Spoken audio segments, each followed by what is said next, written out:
الحمد للہ رب العالمین والصلاة والسلام على سید الانبیاء والمرسلین اما بعد فاعوذ باللہ من الشیطان الرجیم بسم اللہ الرحمن الرحیم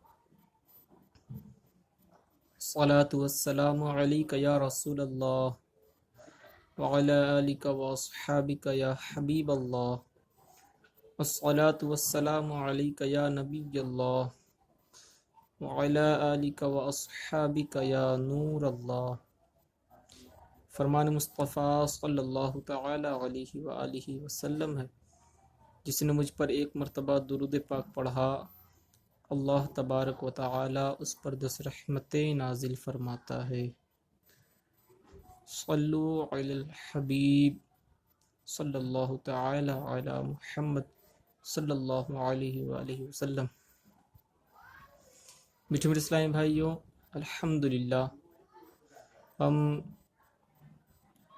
اس مبارک مہینے میں ہیں جس مبارک مہینے کا نام قرآن پاک میں آیا، جس مبارک مہینے کا تذکرہ قرآن پاک میں آیا، جس کی فضیلت حدیثوں میں آئی۔ اس مبارک مہینے میں ہمیں اللہ تبارک و تعالی قرآن مجید میں ارشاد فرماتا ہے، شہر رمضان الذی انزل فیہ القرآن ھدی للناس وبینات من الھدی والفرقان۔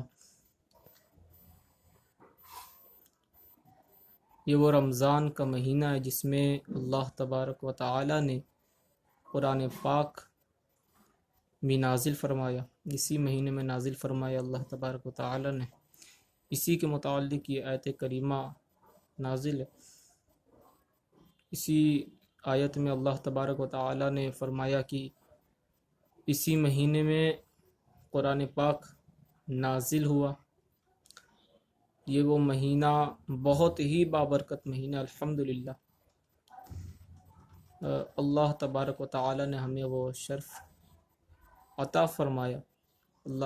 اللہ کا کرم ہے، اس کی رحمت ہے کہ اس نے ہمیں یہ مبارک مہینہ عطا فرمایا۔ اس کی چند فضیلتیں یہ آئی ہیں کہ اس مبارک مہینے میں نفل کا ثواب فرض کے برابر کر دیا جاتا ہے، سبحان اللہ، اور فرض کا ثواب 70 گنا بڑھا دیا جاتا ہے۔ یعنی اگر کوئی نفل نماز پڑھتا ہے تو اس کو فرض نماز کے برابر ثواب ملے گا، اور اگر کوئی فرض نماز پڑھتا ہے تو اس کو 70 گنا زیادہ ثواب بڑھا کر دیا جائے گا، سبحان اللہ۔ وہ مہینہ ہے یہ، سبحان اللہ، اللہ کی رحمتیں ہیں اس میں، اللہ کی برکتیں ہیں۔ اس مہینے میں حضور صلی اللہ علیہ وسلم کثرت سے عبادت کیا کرتے تھے، کثرت سے نمازیں ادا کیا کرتے تھے۔ ویسے تو ان کی ہر سانس عبادت تھی، لیکن کتابوں میں آیا، روایت میں آیا ہے کہ خاص کر کے حضور صلی اللہ علیہ وسلم رمضان شریف میں جو آرام کا وقت بھی رہتا تھا، حضور صلی اللہ علیہ وسلم اس مبارک مہینے میں اس وقت بھی عبادت کیا کرتے تھے، سبحان اللہ۔ یہ وہ پاک مہینہ، حضور صلی اللہ علیہ وسلم خوب عبادت کیا کرتے تھے اس میں۔ ہمیں بھی چاہیے کہ اس عبادت کو ہم بھی کریں، اس میں روزے رکھیں۔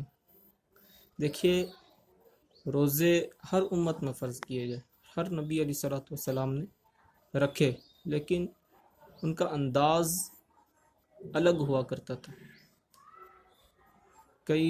ایک نبی علیہ السلام پورے سال روزے رکھا کرتے تھے، ایک نبی علیہ السلام